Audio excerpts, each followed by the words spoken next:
Le coup d'envoi de ce duel entre voisins, effectivement, court déplacement pour Aix-en-Provence au FDI Stadium, là où Paris a mangé la poussière il y a quelques jours de cela en demi-finale de Coupe de France. Montpellier a affiché ensuite un visage radieux, poussant Nantes vraiment dans ses retranchements. On échange évidemment avec les entraîneurs, et pour avoir longuement échangé cet après-midi avec Éric Fauré face à Saint-Raphaël, la problématique c'était sur les situations d'immanquables.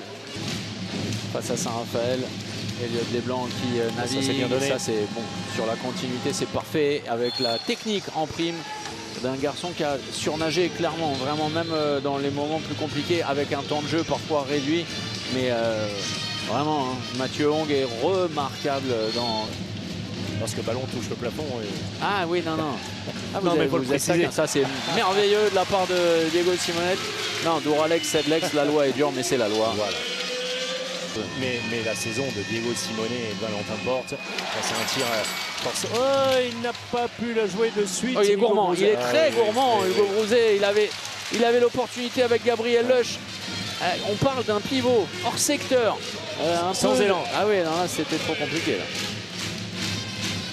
Oui, terminé. L'arrêt de Charles hein, qui a bien lu la situation avec un tir forcé. Et là, aller chercher le Chavala quand même dans cette situation.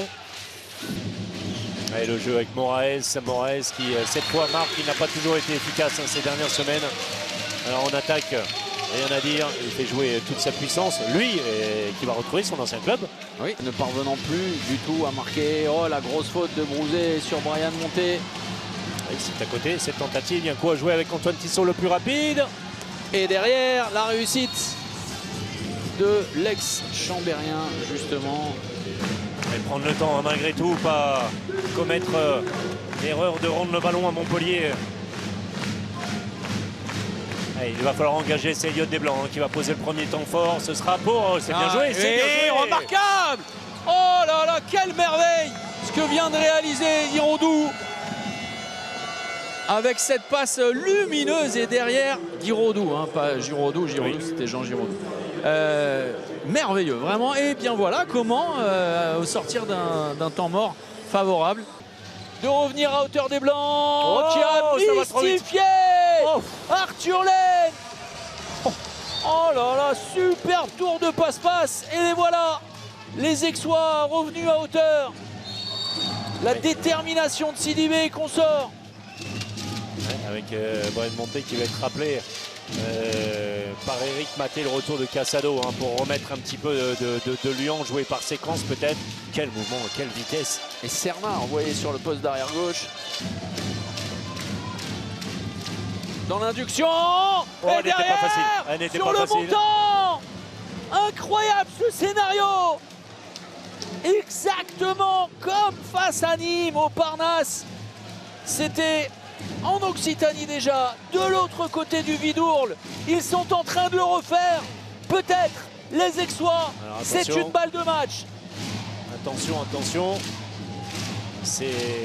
Oui, c'est celui-là, hein. Quoique avec Aix, on ne sait jamais. Oh, elle est magnifique, ça passe. Oh, super, absolument génial. Aix-en-Provence va gagner. Et ils n'y vont pas. Oui, effectivement, Aix-en-Provence va s'imposer comme un symbole. Louis Despréaux.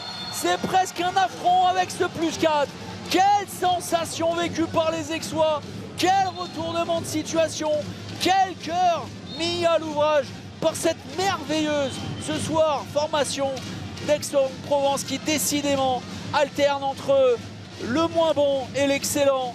C'était ce soir ce qui se faisait de mieux. Le même coup que face à Nîmes. Énorme performance au FDI Stadium. La victoire du PAUC. 33-29.